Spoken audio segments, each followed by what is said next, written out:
beaucoup avoir un pianoforte, c'est l'ancêtre du piano. Et il faut avoir de la place et là, je pense que ma femme et mes enfants commencent à pousser des limites.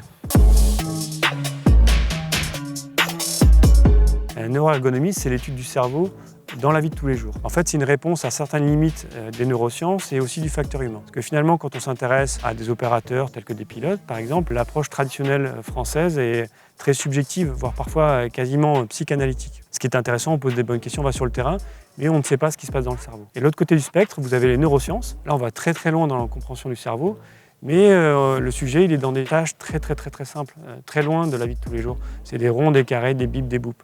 Est-ce qu'on s'intéresse vraiment au cerveau dans ces conditions-là? Et du coup, la neuroergonomie, c'est se dire est-ce que je ne peux pas utiliser finalement les outils et les théories des neurosciences et les appliquer à des questions de la vie de tous les jours et aller en dehors du laboratoire, notamment avec des capteurs d'imagerie portable. La neuroergonomie plus IA, c'est ce qui nous permet d'aller plus loin dans la compréhension du fonctionnement cérébral, parce que certains outils vont nous permettre de bien modéliser toute la dynamique cérébrale, les réseaux cérébraux, comment ils communiquent entre eux. Donc ça, c'est déjà une première brique. Et puis après, nous, une fois qu'on a compris pourquoi le stress ou comment le stress pouvait affecter le cerveau, rendre sourd un pilote, l'idée c'est est-ce qu'on ne peut pas développer ce qu'on appelle des technologies neuroadaptatives qui vont mesurer l'état du pilote en temps réel par des techniques d'apprentissage formelles, dire tiens le pilote il est sourd, il est stressé, etc.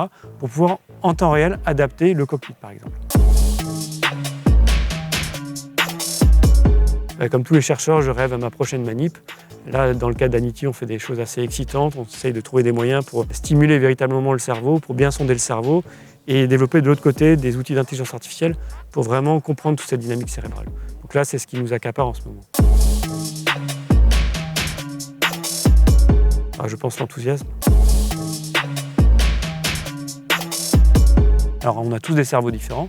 J'aime pas trop l'idée d'avoir un cerveau supérieur, un cerveau inférieur. Ça nous ramène à des mauvaises histoires et qui sont toujours mal terminées.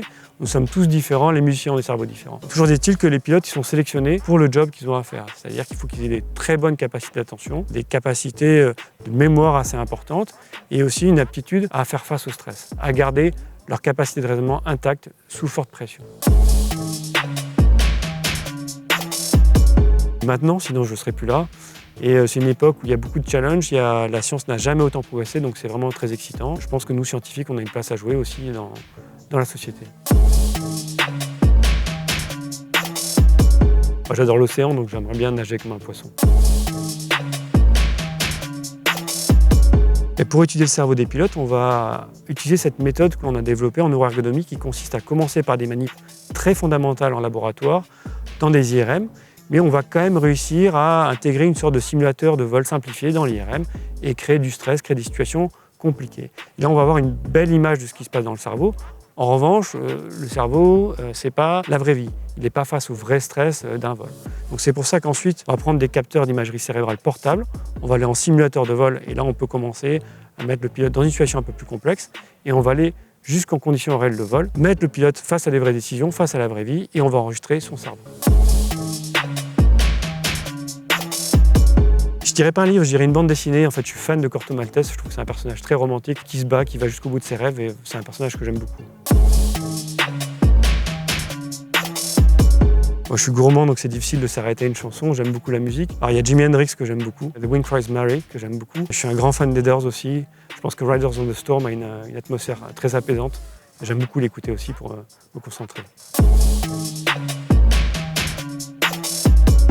Comme je vous l'expliquais, les pilotes ils ont quand même cette attitude, si vous voulez, à rester extrêmement calme face au stress. Donc c'est très rare qu'un pilote ait du mal à faire face à la situation. Néanmoins, ça arrive. Et ce que l'on observe actuellement, c'est souvent un problème pour comprendre les systèmes. Il y a tellement d'automatisation dans les avions. C'est comme vous avec votre ordinateur, parfois c'est complexe. On n'arrive plus à comprendre ce qui se passe. Et donc on voit ce cerveau qui va persister dans des décisions erronées, qui va se tunneliser, qui ne sera plus capable d'entendre des alarmes, de les voir, et arriver à des conflits entre l'humain et la machine. Alors l'IA, déjà, c'est qu'elle va nous aider à mieux comprendre le cerveau, comme je vous ai expliqué. Et ça, peut-être qu'on va pouvoir avoir des recommandations à terme pour entraîner les pilotes, trouver des stratégies.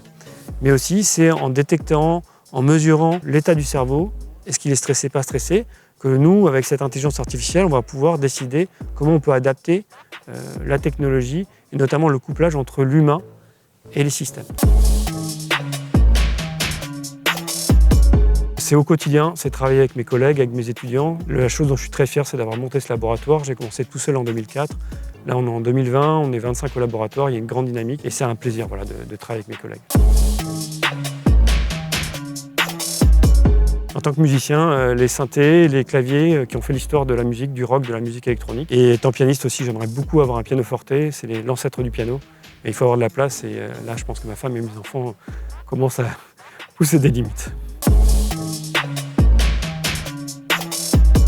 Mon programme pour l'intelligence artificielle, c'est vraiment ce couplage entre l'humain et la technologie qui m'intéresse. Parfois, la technologie va trop loin, on ne met pas assez en considération l'humain. Et je pense que c'est très important vraiment de travailler sur ce couplage entre l'humain et la technologie, que ce soit dans l'enseignement, que ce soit au jour le jour.